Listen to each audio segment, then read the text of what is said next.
Just a couple of days ago, we did a story about a Marine hero who was harassed, taunted, threatened, and beaten at a McDonald's just a few blocks from the White House in Washington, D.C. The Daily Caller broke the story, and in it, the Marine sergeant, who's the recipient of the Bronze Star, which is a very big deal, by the way, he talked about how it was a racial attack. Everybody was black. They were attacking him because he was white, and how this happens all over the country all the time.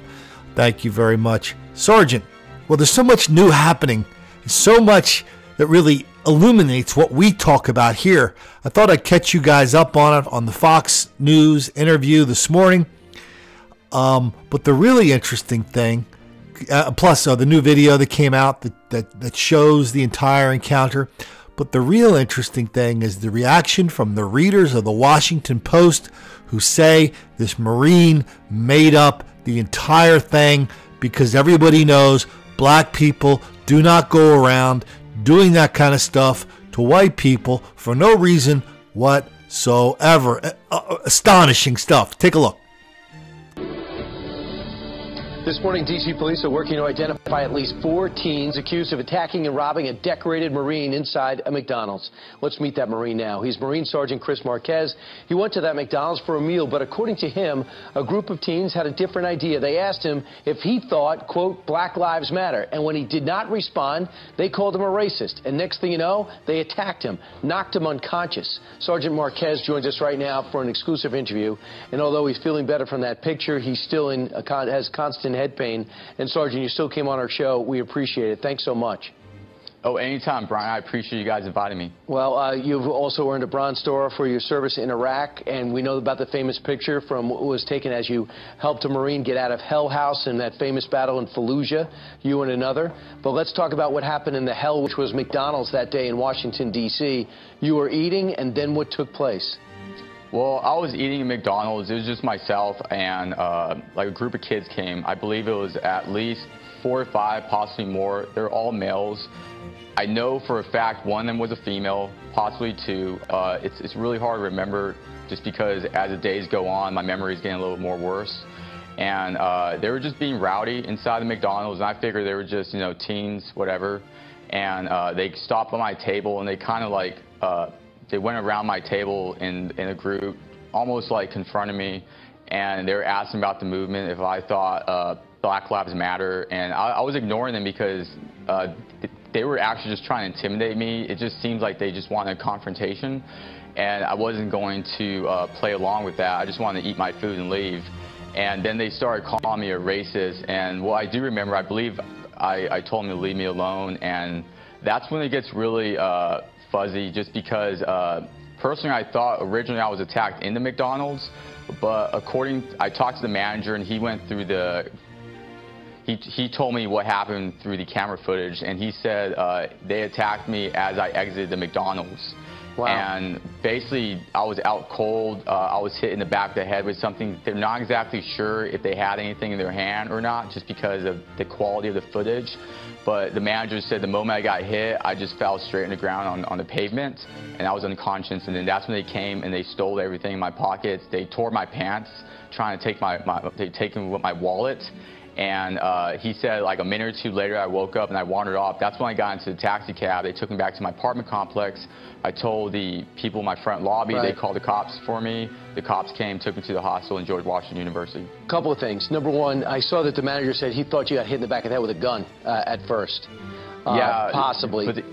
Yes. And number 2 is you lost your consciousness. No one came to help? There was nobody around? No, sir. And the part that's so funny, because apparently there was a lot of traffic going on in that McDonald's, because when I talked to the police officers, at first they couldn't confirm the actual group, like who it was, because they said there was a lot of people coming in and out of the McDonald's.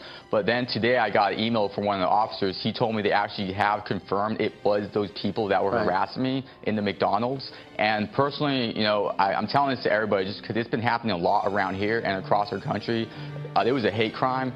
They targeted me because of my skin color, and so we're seeing a lot of these events of people being attacked because they're white. Right. And I'm thinking we have to speak up more about this because it's just going to continue to happen. And but Sergeant, the ironic thing is, you were just telling me, you fight over in Iraq. Hey, wait a minute! Whoa, whoa, whoa, whoa! Full stop! What just happened here? Sergeant Marquez just told Brian Kilmeade that groups of black people are attacking white people just the way they attacked him all over the country, happening all the time. The press is not reporting it. What did Brian Kilmeade do? He changed the subject. Nice. You know, the first time we did a video involving Brian Kilmeade on this show, it was a few months ago. He had just he was on he does a segment with Megyn Kelly, and he had just finished introducing somebody who's more well known now than he was then, a guy named Killer Mike. Killer Mike made a video, kind of a weird video, but Brian Kilmeade was there explaining to us, explaining to Megyn, that Killer Mike is really a nice guy, despite the video that sounds kind of crazy. Here's a little bit of it. When you niggas gon' unite and kill the police, motherfucker. When you niggas gon' unite and kill the police, motherfucker. When you niggas gon' unite and kill the police, motherfucker. Okay, here we are in Mickey D's a couple of days ago. A couple of the fellas hanging around. It's a little bit chilly out. That dude's in his tank top, all good. Now let's get the outside camera. We got two cameras on that. There's somebody standing in our way on the right. He's going to get out of the way soon, but he's going to block a little bit of the action. But we have two cameras on this, so we haven't gotten to the crazy part yet. Where, well, we'll get to the crazy part there. Sergeant Marquez walks out the door, followed by Mr. Tank Top. Wham! Marquez is down. Whole bunch of people watching him. The camera, the camera angle's a little bit weird out here. You can't see that much going on. They rifled his pockets. Here we go. Now, here we go. Marquez just went down again. Another angle, same, but he's down on the ground. The guy in front of us is blocking our view. People are bending over him. We saw that part. They're picking his pocket, kicking in the face. Now, Mr. Coate's going to move out of the way. Okay, now, Sergeant Marquez is on the ground. He's out. Boom! Right in the face. Right in the face. Kicked him in the face when Marquez was down. Already the victim of a knockout attack from the rear. Mr. Tank Top hangs around and takes off. Okay, now you ready for the crazy part? So the Washington Post ran a story on this. You know, allegedly the Marine said this, allegedly the Marine said that. First reported in the Daily Caller. But then the readers of the Washington Post chimed in with almost 1,000 comments. Over 100 of them said Sergeant Marquez was lying because it doesn't make sense that black people would attack a white person for no reason whatsoever, because that stuff never happens around here. And the fact that Sergeant Marquez said it happens a lot makes him an unreliable witness, a complete liar, a fabricator, a falsifier, and it's just astonishing. Let's blow through some of these comments. I don't believe this story. This dude's a Tea Partier. He's a racist. Oh, let me see. Another shameless attempt to stop the Black Lives Matter.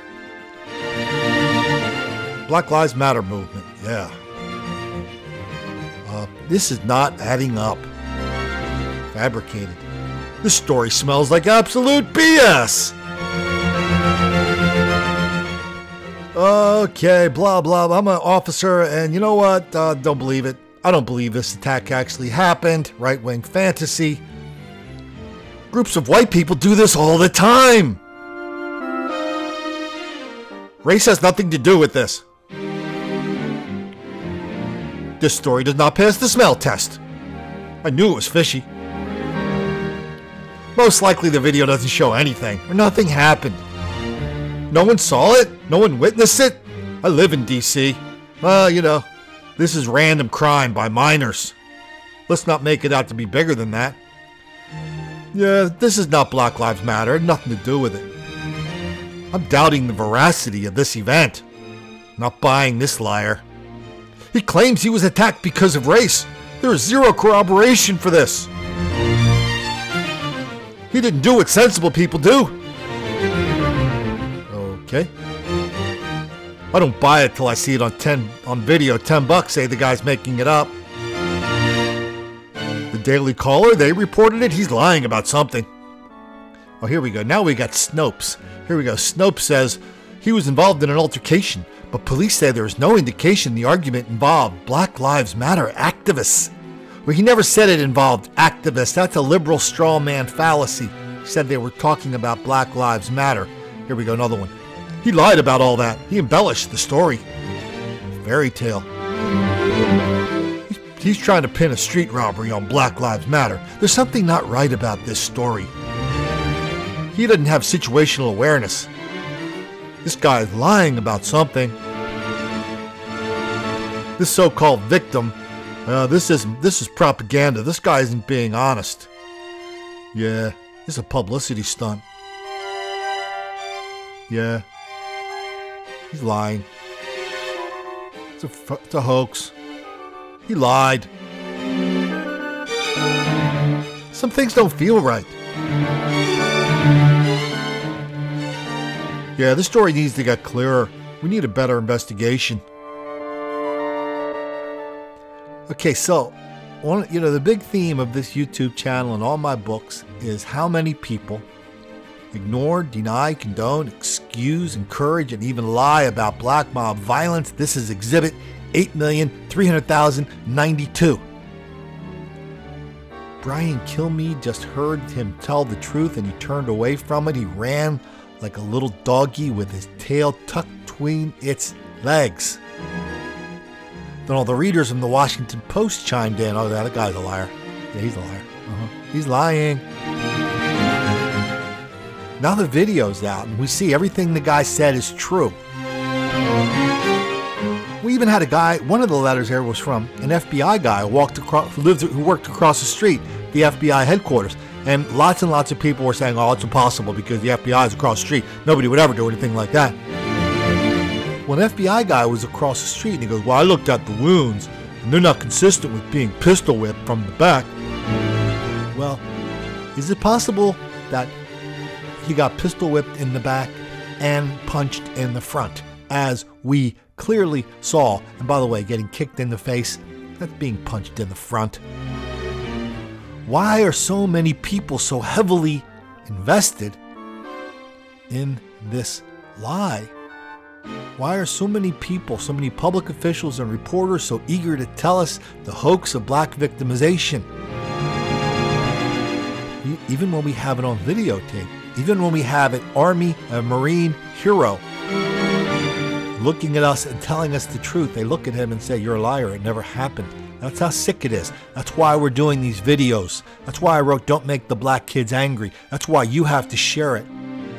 Like it, subscribe to this channel, read the book, give the book to somebody. The only way we can fight this big lie, the biggest lie of our generation, is with the truth.